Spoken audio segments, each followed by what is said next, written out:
बात ऐसी नहीं है। बात ऐसी है कि हम सभी लोग जो जहां बैठे हुए हैं, हमारे सुमेर भाई हुए, सुनील भाई हुए, हमारे बीच में दीप्ति सिंह एकेडमी, मध्य प्रदेश का एक जाना माना चैनल है, जाना माना प्रतिष्ठान है दीप्ति सिंह एकेडमी, उसके ओनर हैं दिनेश ठाकुर सर। वो आज हमारे बीच में आए हैं, शिरकत कर रहे हैं। तो इसके बीच में एक ही चीज है कि हमारे अंदर एक दर्द है, एक पीड़ा है। उस पीड़ा को लेकर आपके बीच में हम आए चर्चा करने के लिए। और बात सही है, सुमेर भाई ने बोला कि हम कोई नेता नहीं है, हम आपकी बीच के साथी हैं हम लोग, और हमको भाषण देना आता भी नहीं है। हम चर्चा करने के लिए आपके बीच में आए। कुछ मैं जानता हूंगा, कुछ आप लोग जानते हैं। इसी चीज को लेकर, इसी ज्ञान को लेकर आप भाई से बातचीत करेंगे और कुछ डिस्कस करेंगे। साथियों, मैं देख रहा था बहुत सारी मेरी बहनें जो थी वो अप्रैल पहन के आई है, और नर्सिंग स्टूडेंट है यहाँ पे कुछ साथी, है ना। लगभग कितने स्टूडेंट नर्सिंग छात्र, हाथ उछल रही, इतने सारे छात्र नर्सिंग स्टूडेंट, वेरी गुड।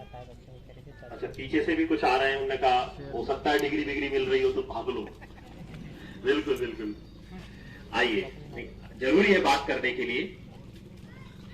तो सबसे पहले मैं ये कहना चाह रहा था कि हम 2 साल से जो देश के अंदर झेल रहे हैं, 2 साल से हमने देखा कि इस हिंदुस्तान के अंदर कोरोना का काल चल रहा है। पूरी दुनिया, भारत नहीं पूरी दुनिया इस भीषण बीमारी से जूझ रही है, लड़ रही थी। लेकिन आप बताइए, आप लोग सभी कोई साइंस पढ़ते होंगे, किसी ने समाज विज्ञान पढ़ा होगा, किसी ने भूगोल पढ़ा होगा, और हमारे मेडिकल स्टाफ भी यहाँ पर बैठा हुआ है, उन्होंने तो पूरा विज्ञान पढ़ा है। आप में से क्या सभी लोग ये जानते हैं कि देश के अंदर ये कोरोना है, क्या इसको रोका जा सकता था कि नहीं रोका जा सकता था? रोका जा सकता था, डेफिनेटली रोका जा सकता था, यदि सरकार सही समय पर सचेत होती। ये सरकार आपके और हमारे बारे में सोच रही होती तो जरूर रोक पाती। लेकिन मुझे वो दिन आज भी याद है जब देश के अंदर कोरोना की जब लहर आई थी। आप लोग जानते हैं कि दुनिया के अंदर जब कोरोना में से भय चल रहा था, आतंक चल रहा था, लोग मारे जा रहे थे, हमारा देश का प्रधानमंत्री अमेरिका के राष्ट्रपति को गुजरात के अंदर बुलाया था। नमस्ते ट्रंप कार्यक्रम चल रहा था। आप याद करिए, हम छात्र हैं, हम इतिहास जानते हैं, हम इतिहास बनाना भी जानते हैं और इतिहास को पढ़ना भी जानते हैं, और इतिहास को पढ़ के आगे का इतिहास भी हम लोग लिखना जानते हैं। मैं जो कह रहा था कि ये हम लोग जो सभी साथी हैं ना, यहां पर ये संघर्ष की धरती है, ये संघर्षशील लोग हैं, हम लोग जानते हैं। तो जब लोग मारे जा रहे थे, तड़प रहे थे, हमारा देश का प्रधानमंत्री नमस्ते ट्रंप कर रहा था। और वो क्या कर रहा था? वो राष्ट्रपति को बुलाया था उन्होंने भारत के अंदर, यहाँ के डेयरी उद्योग पर, यहाँ के कृषि कानूनों पर कब्जा करने के लिए बुलाया गया था उन लोगों को। तब से देश के अंदर कोरोना के केस बढ़ना शुरू हुए। क्या हम उसी टाइम फ्लाइट नहीं रोक सकते थे? रोक सकते थे। इंटरनेशनल जितनी फ्लाइट भारत के अंदर आ रही थी उनको रोका जा सकता था, देश के अंदर कोरोना नहीं होता। दूसरा, आप देखिए कि विदेश में जो बच्चे पढ़ रहे हैं, क्या वो बड़वानी का किसान का बच्चा विदेश में पढ़ता है? नहीं पढ़ सकता। मजदूर किसान तो यहीं का है, यहीं जीता है, यहीं मरता है। लेकिन बड़े बड़े देशों के अंदर जो पढ़ने वाले लोग थे वो विदेश गए थे। वो लोग जब भारत में आए तो सरकार बेखौफ थी, क्योंकि ये लोग तो क्या मानते हैं, ये लोग तो इनके दिमागों में तो गोबर भरा हुआ है, वो साइंस नहीं मानते। इसलिए उन्होंने क्या किया? ठीक है, जब देश के अंदर कोरोना चल रहा था, लोग मारे जा रहे थे, ये तालियां और घंटियां बजा रहे थे। और देश का मेडिकल स्टाफ क्या कर रहा था? देश का मेडिकल स्टाफ रात दिन ड्यूटी कर रहा था हॉस्पिटल के अंदर। वो अपने परिवार से दूर था, वो अपने घर वालों से दूर था, और अस्पताल के अंदर दिन रात ड्यूटी कर रहा था। मेरी कितनी बहनें थी, हम लोग जो सुबेर दादा बता रहे थे, अपना जो संगठन है, हम लोग मेडिकल स्टूडेंट के बीच में भी काम करते हैं। मेडिकल स्टूडेंट जो दिन रात एक करके जो काम किए कोरोना के अंदर, इन्होंने कहा कि हम काम करेंगे। जब अपना सगा अपने से दूर था, अपने भाई बंद हमारे पास नहीं आ रहे थे, नजदीक नहीं आ रहे थे, ऐसे एक समय में हमारे देश के कोरोना वॉरियर्स ने काम किया। उन्होंने दिन रात मेहनत करके लोगों की सेवा की, देश के अंदर लोगों को बचाया। और सरकार ने क्या किया? सरकार ने कहा कि पहले हम लोग इन कोरोना वॉरियर्स को रखा गया और बाद में उन कोरोना वॉरियर्स को हटा दिया गया। आप जानते हैं, दीदी जिंदाबाद, आइए, उन कोरोना वॉरियर्स को उन्होंने हटा दिया। उन्होंने कहा आपकी अब जरूरत नहीं है। पहले जब लहर आई थी तब उन्होंने दिन रात मेहनत करके काम किया था। आप सोचिए, उन्होंने ये उम्मीद के साथ किया था कि नौकरी लग जाएगी, नौकरी होगी हमारे हाथ में, अभी हम संघर्ष करेंगे। जब अपना अपने पास नहीं जा रहा तब वो लोग मेहनत कर रहे थे लोगों को बचाने के लिए। ऐसे एक समय में उन्होंने काम किया। सरकार ने क्या किया? सरकार ने एक टाइम पे कोरोना वॉरियर्स के ऊपर फूल बरसाए थे। और मुझे आज भी याद है 3 दिसंबर का दिन, सुमेर भाई, कि इस मध्य प्रदेश की सरकार ने जो आके अभी जोवट में ढोंग कर रही थी, यही मध्य प्रदेश में यही भाजपा सरकार, यही शिवराज सिंह चौहान के नेतृत्व की सरकार 3 दिसंबर को कोरोना वॉरियर्स के ऊपर लाठियां बरसाई थी। आपने उस टाइम फूल बरसाए, अब लाठियां बरसाओगे। वो कोरोना वॉरियर्स जो थे उसमें बहनें, वो प्रेग्नेंट महिलाएं थी, उनके पेट में बच्चा था, उनके ऊपर लाठियां चलाई तुमने। वो महिलाएं, वो पुरुषों के ऊपर लाठियां चलाई, 3 दिन तक उनको जेल में रखा। ये कोरोना से लड़ेगी ये सरकार? ये कोरोना से नहीं लड़ रही थी दोस्तों। ये अपने मुनाफे के लिए जीते हैं और उसी के लिए मरते हैं। इसलिए अंबानी और अडानी को इन्होंने पाल के रखा है, अंबानी और अडानी ने, कि हमारा मुनाफा सुनिश्चित करता रहे।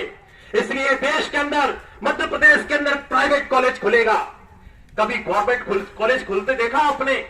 कोई खबर सुनी कि बड़वानी में मेडिकल कॉलेज खुल रहा है सरकारी? कभी खबर सुनी कि जो नर्सिंग स्टूडेंट हैं, जो पढ़ाई चाहते हैं, हम चाहते हैं लोगों की मदद करना, हम तो चाहते हैं ना, हमारी बहनें चाहती है कि डिग्री दे दो हमें, हम जाके अस्पतालों में इलाज करेंगे आप। लेकिन सरकार क्या करेगी? नहीं चाह रही। इस देश के अंदर 10,000 पर एक डॉक्टर काम करता है। हम में से कितने लोग थे जो डॉक्टर बनना चाहते थे? हम में से कितने लोग हैं जो इंजीनियर बनना चाहते हैं? हम में से कितने लोग हैं जो नर्स बनना चाहती हैं? लेकिन सरकार ने हमारे पर काट दिए हैं। कैसे? फीस का अंबार। फीस जब हम देखते हैं 12वीं पास कर ली मेरी बहन ने और पूछेगी कि भैया क्या पैसे ले लूं, तो सवाल पहले खड़ा होगा कि कितना पैसा लगेगा। वो सवाल पहले ही खड़ा होता है कि पैसा कितने लगेगा। बोलेंगे कि अब मुझे एमबीबीएस करना है तो लगभग 10 से 20 लाख रुपए होना चाहिए। उसने कहा नहीं नहीं ठीक है नर्सिंग कर ले, 4 लाख जेब में होना चाहिए। फसल नहीं आई बेटी, ठीक है इस बार तू नर्सिंग मत कर, तू है ना बीए में एडमिशन ले ले। यही होता है आज इस हिंदुस्तान के अंदर। प्रतिभा देख के कोई काम नहीं होता है, जेब में पैसा कितना इसके आधार पर तय होता है। ये देश के अंदर शिक्षा का व्यापार बना दिया इन्होंने। क्या शिक्षा बिकाऊ माल है? आप तो लोगों से पूछता हूं मैं। नहीं। जैसे मान लीजिए आपने आपके घर में मक्का लगा रखी है, तो आप जाएंगे मक्का बेचेंगे। आपकी चीज आपने घर में पैदा करी थी मक्का, आपकी मर्जी है। मुझे नहीं बेचना 15 रुपए में, मैं 20 में बेचूंगा। नहीं बेचना मुझे। किसी दुकान पे जाके शक्कर खरीदते हैं, 40 रुपए किलो शक्कर दे रहा है बनिया, आपको लेना पड़ेगा, वो उसकी है। लेकिन आप मुझे बताइए, ये शक्कर, ये गेहूं, ये चना, ये सारी चीज तो एक फैक्ट्री में बनती है। शिक्षा किस फैक्ट्री में बनी और कौन उसका मालिक है? बता सकते हो आप लोग? आप लोग जो फिजिक्स का पूरा किताब पढ़ते हैं, इतनी मोटी फिजिक्स की किताब, उस फिजिक्स की इतनी मोटी किताब में कितने साइंटिस्टों ने अपना योगदान दिया होगा आप जानते हैं? आइंस्टाइन ने पूरा जीवन इस देश, पूरा जीवन अपने एक ज्ञान साधना में लगा दिया। जीवन की आखिरी इच्छा, आखिरी सांस वो फिजिक्स बनाने में लगा दिया उन्होंने। और आज हम जो पढ़ रहे हैं ना, जो मल्टियां बन रही है, ये बड़ी बड़ी इमारतें बन रही हैं, वो 3 डायमेंशन से बनती है। जो फिजिक्स पढ़ते हैं वो लोग जानते होंगे, यहाँ पे 4 डायमेंशन से बनती है। आप बताइए, उस दिन वो कहते हैं कि नहीं मुझे तो प्रॉफिट मिलेगा तो पढ़ूंगा, नहीं तो नहीं करूंगा। हमारी हिंदी की किताब में कितने सारे कवि, कितने सारे साहित्यकार, इतिहास की किताब में कितनी सारी घटनाएं दर्ज हैं। ये सारा का सारा ज्ञान जो किताबों में हमको मिला है, वो एक पीढ़ी का ज्ञान दूसरी पीढ़ी को डाइवर्ट हुआ। एक पीढ़ी ने अपना कॉन्ट्रीब्यूशन दूसरी पीढ़ी को दे दिया। इसमें पैसे कमाने का कोई काम नहीं था। कोई कह नहीं सकता कि ये शिक्षा मैंने बनाई है, ये एजुकेशन मेरी है, कोई कह सकता है? ये कह नहीं सकता था। इसलिए जब देश आजाद हुआ तो देश आजाद होने के बाद ये बात तय हुई थी कि शिक्षा सबको निःशुल्क मिलेगी।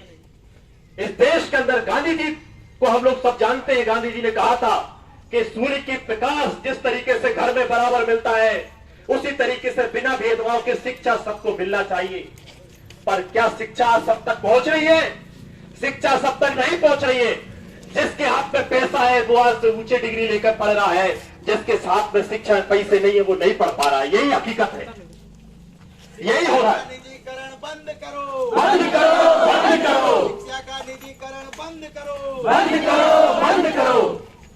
तो यही हो रहा है देश के अंदर कि जिसके पास में पैसा है वो पढ़ेगा, जिसके पास में पैसा नहीं है वो नहीं पढ़ेगा। तो क्या ये सही है? मेरे घर से अगर कोई मेरी चीज उठा ले जाए तो क्या मैं चुप बैठूंगा?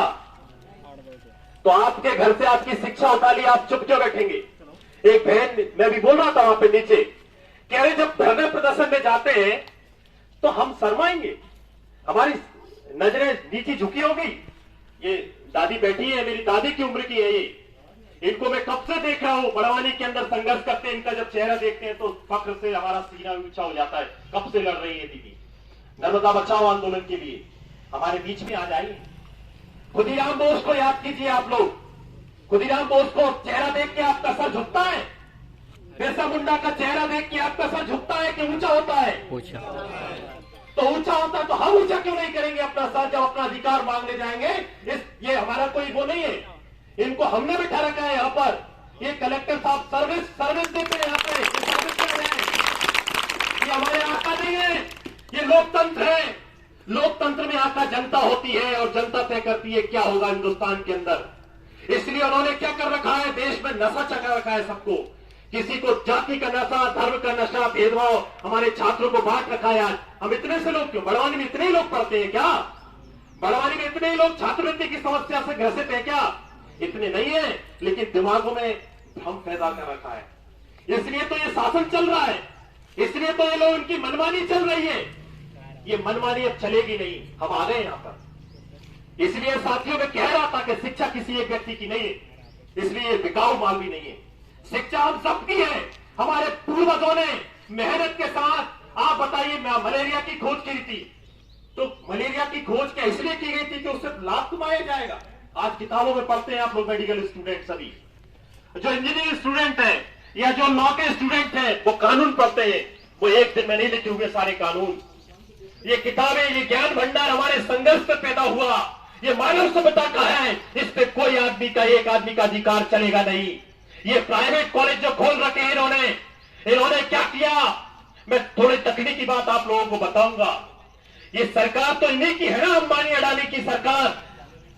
हमको देखने में लगता है मोदी सरकार, शिवराज सरकार, अरे उनके पीछे जो बैठे हैं इनके आका, वो आका है अंबानी अडानी इनके। इन्होंने कहा कि क्या कर रहे हैं भाई, अब हमारा टीवी, कूलर, फ्रिज बिक नहीं रहा, तो क्या करेंगे? ये कॉलेज हमें बेचो, हम चलाएंगे अब, क्योंकि एक मजदूर बच्चा चाहेगा अपने बच्चे को पढ़ाना। इसलिए क्या करेंगे? शिक्षा हम बेचेंगे, शिक्षा हम देंगे। इसलिए 2002 में बिरला अंबानी रिपोर्ट आई। आप लोग जरूर याद करिए ये चीजें जो मैं बता रहा हूं, मैं ऐसे नहीं बोल रहा। 2002 में बिरला अंबानी रिपोर्ट आई, उसमें कहा गया कि शिक्षा को प्राइवेटाइजेशन की तरफ ले जाया जाए। इसके बाद राष्ट्रीय ज्ञान आयोग आया, इसमें तमाम ऐसी चीजें आई, यशपाल कमेटी की रिकमेंडेशन आई, और अभी तत्काल में नई राष्ट्रीय शिक्षा नीति सरकार ने लागू करी है। हम में से कितने लोगों ने पढ़ी है राष्ट्रीय शिक्षा नीति? हम में से किसी ने नहीं पढ़ी होगी। देश के छात्रों ने पढ़ी नहीं है, और जिनने पढ़ी है उसने उसका बहिष्कार कर दिया, क्योंकि राष्ट्रीय शिक्षा नीति दो चीजों को लेकर आई है। एक तरफ तो पूरे ज्ञान को भगवाकरण कर दिया जाएगा, देश के शहीद जो रहे उनके पाठ्यक्रमों को हटा के ऐसे लोगों को पढ़ा रहे हैं वो जो काल्पनिक हैं। आप देखिए किस तरीके से राष्ट्रीय शिक्षा नीति ये सिफारिश करती है कि पूरे शिक्षा को व्यापार बना दिया जाए। आप पढ़िए, जो आज सरकारी कॉलेज एक दो जो बचे हैं ये भी बंद हो जाएंगे कुछ दिनों में, ये भी नहीं चलेंगे। आप लोगों ने तो पढ़ लिया, आपके आने वाले छोटे भाई बहन, आपके बच्चे नहीं पढ़ पाएंगे। अब सरकार ने मसौदा तैयार कर लिया है शिक्षा नीति का, जिसको राष्ट्रीय शिक्षा नीति 2020 कहा जाता है।